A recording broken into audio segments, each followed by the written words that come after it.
Bonjour, aujourd'hui je vais vous apprendre à compresser et décompresser un fichier, un ensemble de fichiers ou un dossier grâce à un utilitaire intégré à Windows XP et à Windows Vista qui gère donc les dossiers compressés. Alors le but est de compresser plusieurs fichiers ou plusieurs dossiers afin de les envoyer par email pour éviter d'envoyer 15 pièces jointes. On n'en enverra qu'une qui contiendra tout l'ensemble des fichiers que vous voulez envoyer.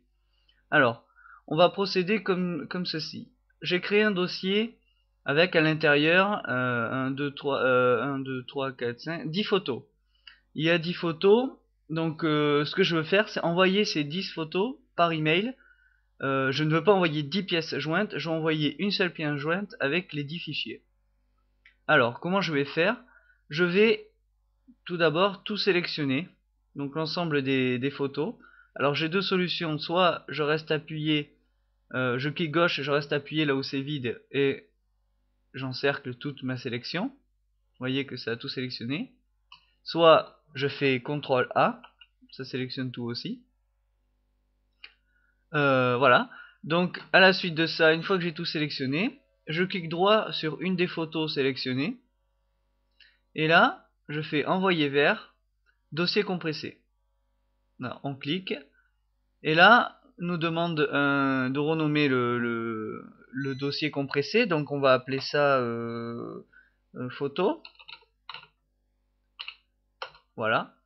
Et donc, on s'aperçoit que ce fichier contient l'ensemble de ces photos.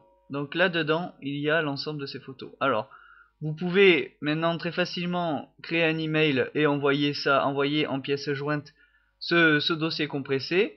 Comme ça, votre correspondant recevra directement le dossier compressé qui n'aura plus qu'à justement décompresser. Je vais vous montrer comment faire pour avoir l'ensemble des photos. Alors pour décompresser, c'est très simple.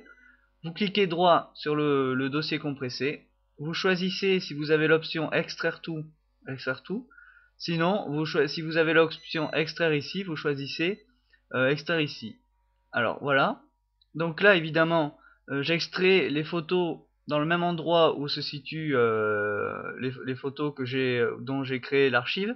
Alors évidemment, il me dit qu'elles existent déjà, donc je vais faire oui. On va faire dans l'optique que je n'ai pas déjà les photos, donc moi je remplace tout. Voilà. Et là, j'ai décompressé toutes les photos. Donc cette archive, je peux maintenant la supprimer, elle ne me sert plus à rien. Et je dispose de mes photos qui sont absolument normales et parfaitement utilisables. Voilà, je vous ai montré comment compresser et décompresser un fichier ou un dossier. Merci d'avoir suivi ce cours.